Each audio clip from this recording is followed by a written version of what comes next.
The gates of Blackwood Manor creaked shut behind Victoria. Thunder rolled across the sky as rain poured over the ancient estate. The darkness was complete. Only flashes of lightning revealed the towering walls and broken statues that surrounded the mansion. Inside, Victor Cross waited, patient, silent, confident. Victoria took a slow breath and activated the earpiece hidden beneath her hair. Noah. His voice came through immediately.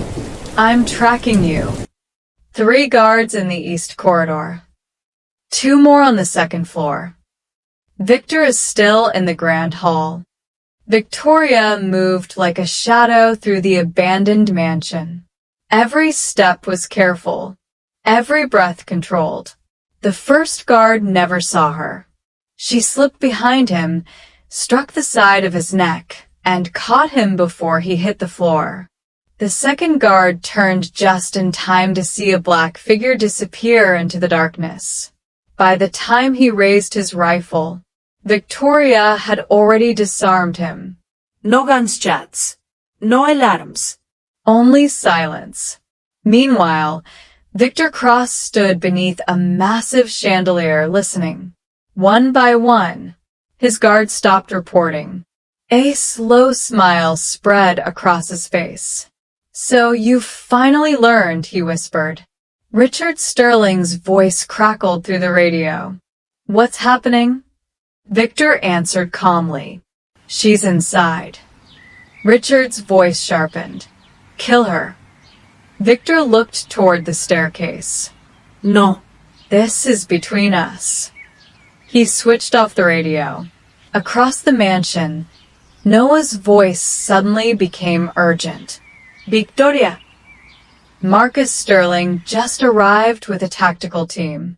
A convoy of black armored vehicles raced through the front gates. More than 30 heavily armed mercenaries surrounded the estate.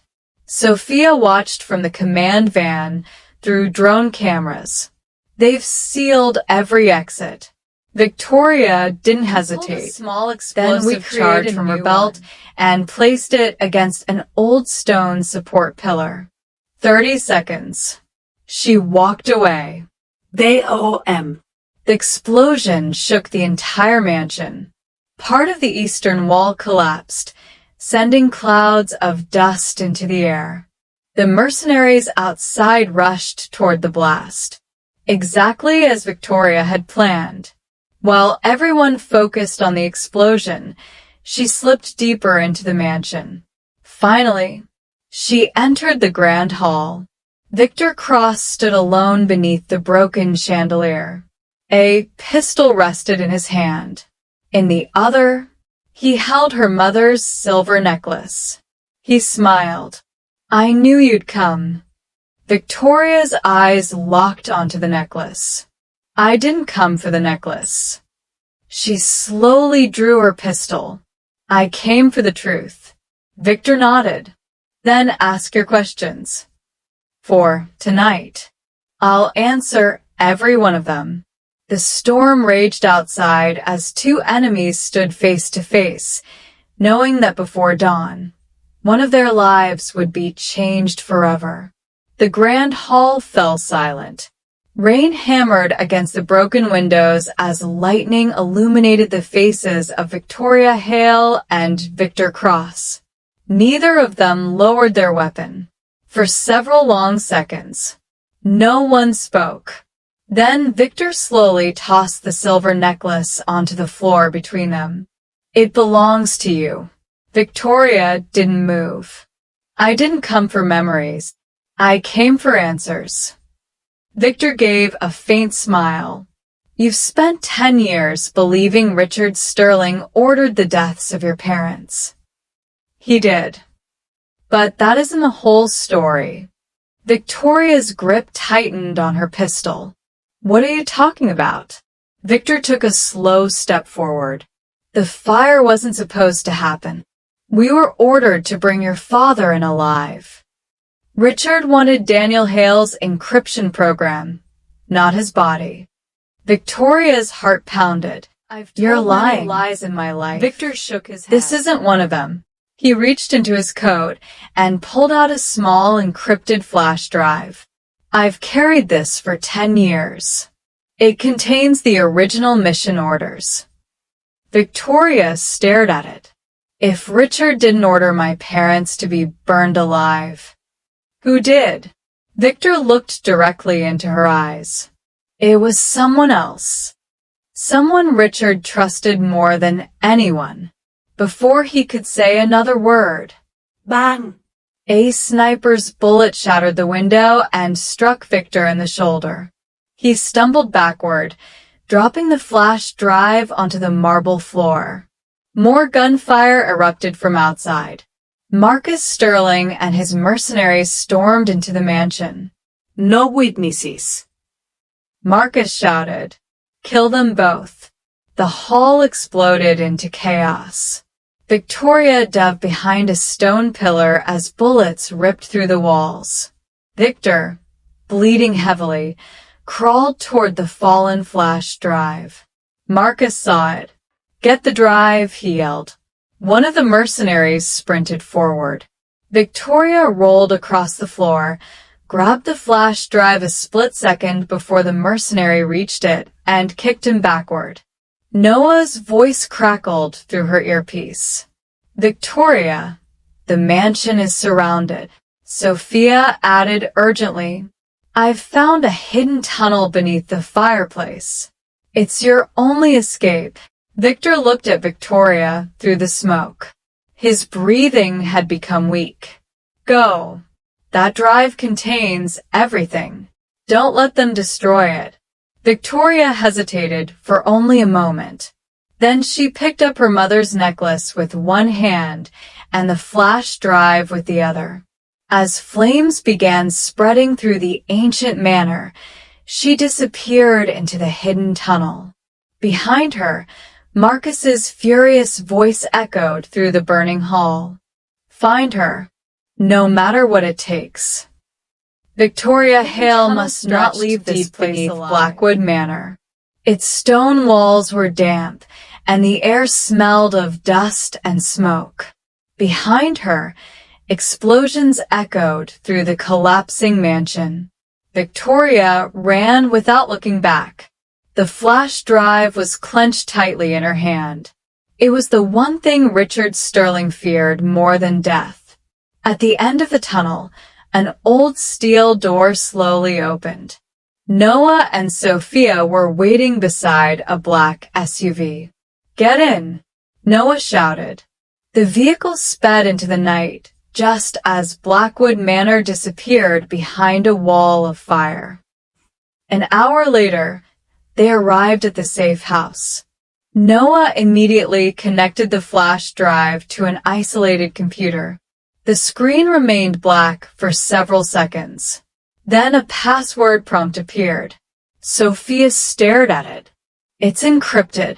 Victoria looked closely at the screen. Under the password box was a single clue. "The truth begins with her name." Victoria's eyes drifted to the silver necklace lying on the table. She gently opened the small locket attached to it. Inside was an old photograph of her parents. On the back, her mother had written one word years ago, Evelyn. Victoria typed the name. The computer unlocked instantly. Hundreds of classified files appeared on the screen. Mission reports, Audio recordings. bank transfers, secret communications. Noah opened the first recording. Richard Sterling's voice filled the room. "Bring Daniel Hale to me alive. His family is not to be harmed." The room fell silent. Victoria closed her eyes. Victor had told the truth. Richard had ordered the kidnapping, but not the murders. Sophia opened another file. A second voice played through the speakers. Cold. Calm. Unfamiliar. Change of plans. Burn the house. Leave no survivors. Richard Sterling must never know. Victoria's heartbeat stopped. The metadata Noah quickly revealed traced the sender's voice code file. name. Orion. No name. No photograph. No identity. Only one fact. Every secret operation carried out by the Sterling Empire over the last 20 years had been authorized by the same mysterious person. Sophia whispered, "Richard isn't the mastermind. He's just another piece of the board." Victoria slowly looked up. For 10 years, she had believed she knew her enemy. Now she realized the real enemy had never stepped into the light. Somewhere in the darkness, Orion was watching, and the game had only just begun. The safe house was silent. No one spoke as the name Orion remained on the computer screen. Victoria stared at it, replaying the audio recording again and again. The voice was calm, confident, completely without emotion. It was the voice of someone who had ordered countless deaths and slept peacefully afterward. Noah broke the silence. "I've searched every intelligence database I can access. There isn't a single official record of Orion. It's as if this person never existed." Sophia folded her arms. Then someone erased them. Victoria nodded. Not someone. Someone powerful. Suddenly, every light in the safe house flickered. The monitors went black. Noah frowned. "That's impossible. We're completely offline." A single screen came back to life. White letters slowly appeared. "God evening, Victoria." Noah immediately disconnected the main power. The message remained. "It isn't using our network," he whispered. "Then how?" Another line appeared. "Why you found the flash drive." Sophia stepped back. "He's watching us." The screen changed again. A live video feed appeared. A man sat in a dark room.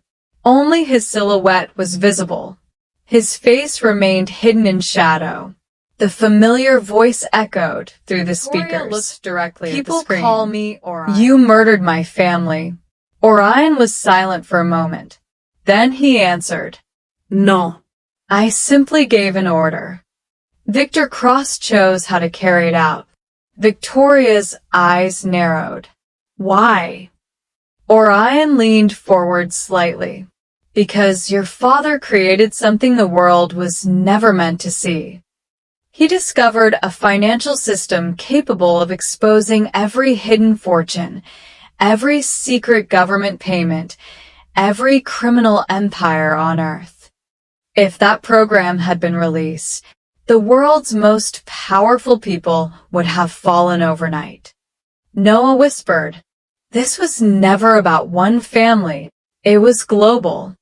Orion continued, "I destroyed one house to protect an entire world built on lies." Victoria replied coldly. "You call that protection. I call it murder." For the first time, Orion laughed. A slow, chilling laugh.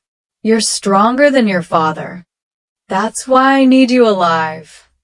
The video suddenly switched to another camera. Richard Sterling was tied to a chair inside an unknown warehouse. Bruised, bleeding, unconscious. Sophia gasped, "My father." Orion spoke one final sentence. "If you want answers, come alone." The screen went black. A set of coordinates appeared. Victoria quietly memorized them. She picked up her pistol and looked toward the door. No one knew exactly what she was thinking. "You can't go alone." Victoria loaded a fresh magazine into the weapon. "I have to, because this isn't just about revenge anymore. It's about ending the person who's been controlling everyone from the shadows." Outside, thunder shook the city. Somewhere in the darkness, Orion was waiting.